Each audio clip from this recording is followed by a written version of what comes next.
population where a minority of residents wreak havoc on those just trying to survive. Those people include Beverly Hill.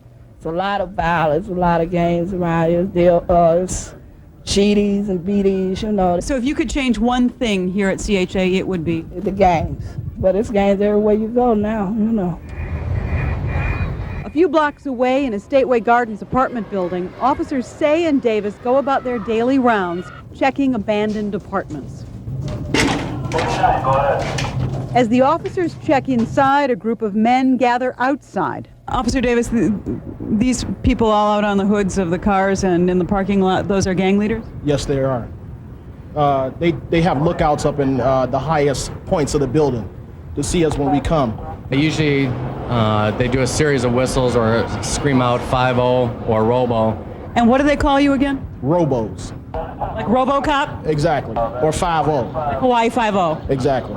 Remember this man in the yellow jacket. With officers Say and Davis, we head south to the Robert Taylor Homes to answer a routine call about an electrical problem in one of the buildings. But the quiet of this afternoon is quickly broken as a call goes out that shots have been fired somewhere else.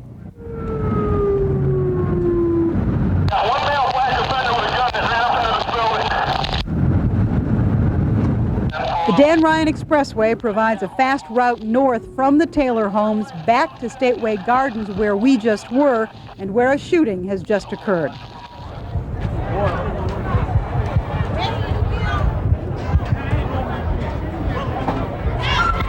On the ground is the man in the yellow jacket. Please, okay, could you please back off, sir? His name is Alan Kindred. He's bleeding from the throat. He's shot in the throat. It's a bad wound. The shooting was sparked by an argument following a traffic accident. It is one example of just how fast things can change at the CHA. We were just here how many minutes ago? About 15 minutes ago. About 5 minutes ago. About 5 minutes ago. But within the space of a few minutes, it can go from peaceful to wide open. Exactly. Kindred survived to become a CHA crime statistic, an illustration of just how fragile life can be and how fleeting is the peace of any given moment in the Chicago Housing Authority.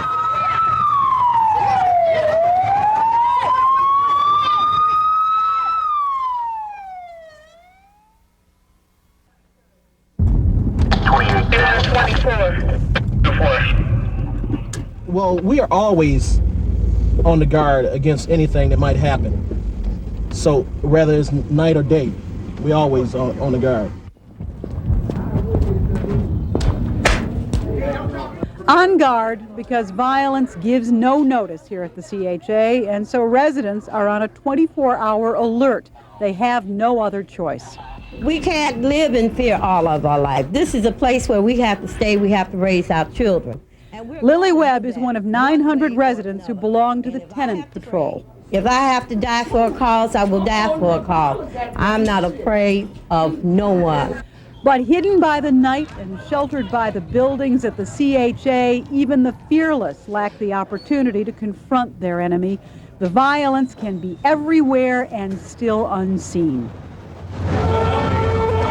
They're shooting at 4410. Officer Davis gets the first word. They're shooting at 4410, a Disciple building on South State. 10-4, sir. We responded to shots fired at 4410 State. The officers turn off the car lights and drive up on the concrete sidewalks in order to avoid becoming a target themselves. That was shots fired over by 44 State. Officers Say and Davis are now told the building across from 4410 has shooting as well. There is a gang war going on between these two buildings. What you are about to see next is all too routine for Officers Say and Davis. Officer Davis leaves the car first. Let me get out. 10-4.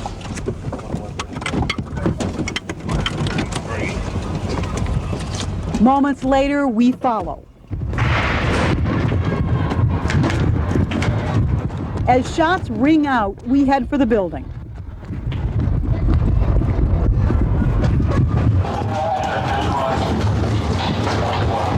Once inside, the object is to find the shooter. It's a nearly impossible and extraordinarily dangerous task.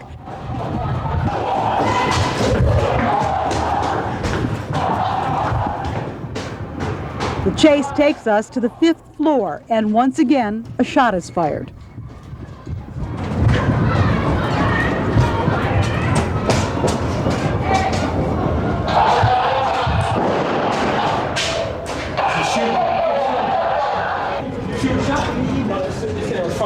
Oh man, that was a firecracker. Sergeant Willie Miranda joins Say and Davis in the search, checking hallways and vacant apartments. We're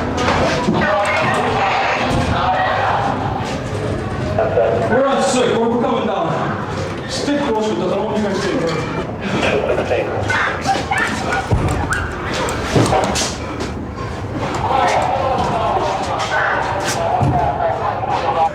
I'm coming down the 6th floor, west entrance. Okay, come on down, All right.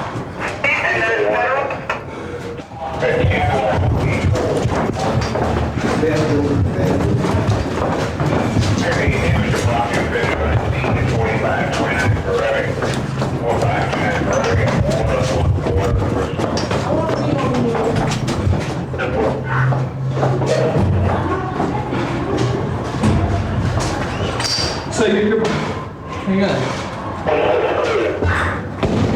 Okay. Door 16. Anybody in here? Police! Clear. 2172. 72. 4172.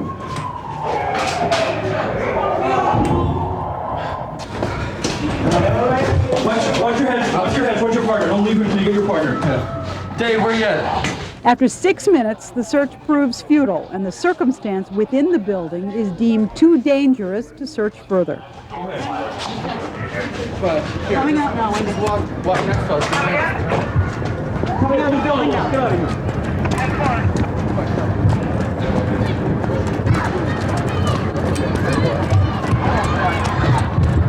Get in the car. Get out of here. I'll cover. I'm thinking 45. Turn the back inside. All right. Yeah, move straight. Sergeant, we're out of here. Back inside their squad car, Say and Davis explain why this building, 4410, is considered so dangerous. There were shots fired. They believe it was on the 5th floor, which is the building that we were at. They said they saw shots coming from the 5th floor and several male blacks running from that location. Tech Sergeant said it's a bad building. Oh yeah, it's a terrible building. Why? That's where once again, it's a lot of corporate game bangers, older game bangers, like 4331, 4352, These 4410. these buildings down here have a history of shooting. Okay? And these are older men who are serious businessmen about the drug business? That's Right. true. And that's what you mean by a corporate gangbanger. Right. Is that right? That's true. The events of this night that took us to the 5th floor of the 4410 building took place this past April.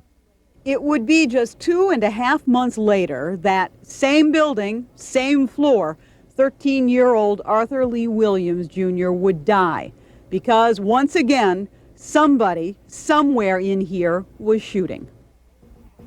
I was just saying, AJ, stay in the house, you know, because they've been shooting around here. They have been shooting since early, way early, like 6-something in the morning. You would just hear it, I mean, high-powered guns. And I was just saying, you know, I guess they'll stop the shooting once someone get killed.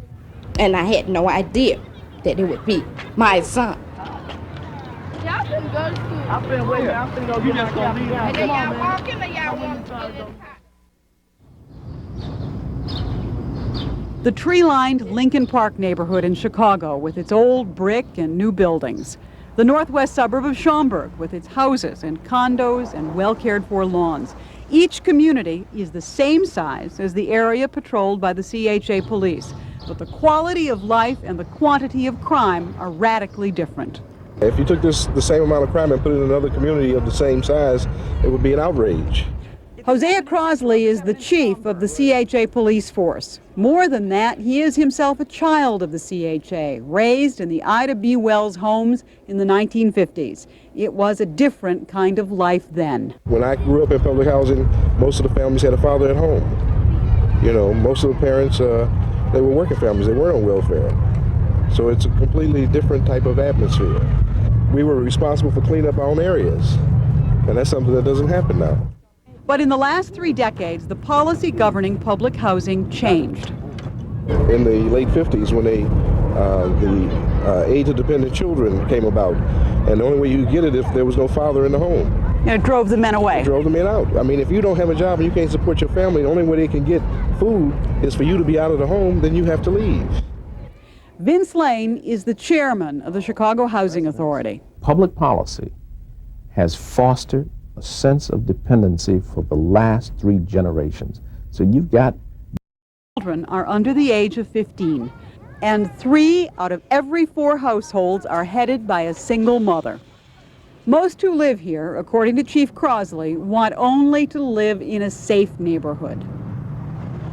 I'd say 90% are decent, law-abiding citizens. And it's that other 10% that's causing all those problems. It is the gangs and the guns and the drugs that hold the balance of power here. I think for most people who pick up bites on the television and headlines in the newspaper, they can't even begin to imagine you may be assaulted, you may be robbed, you may get to your apartment and it's burglarized, and that threat is there 24 hours a day, 7 days a week in public housing. And that's why I think it's a national disgrace that we have permitted people to live in this kind of environment. In an effort to better understand the kinds of crime that occur here, Channel 5 News examined and cataloged police reports for the month of February 1993. In that one short, cold month in the CHA, we found at least 719 cases of violence, vice, and property crime.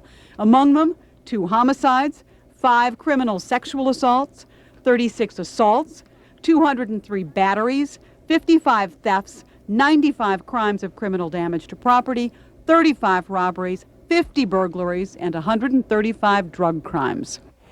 Though it's easy to assume that most CHA crime is gang-related, that's really only part of the story. According to the crime reports we studied, it is also crimes committed by husbands against wives, boyfriends against girlfriends, brothers against brothers, mothers against daughters. Case in point, a girlfriend and boyfriend in a domestic with a knife. Or a man robbed by his sister and brother-in-law. Or the 3 children abandoned by their mother in a roach-infested house with drug paraphernalia. The weapons that get the most attention are the guns. But it's not just guns that inflict damage here. According to police reports, a weapon can be anything, including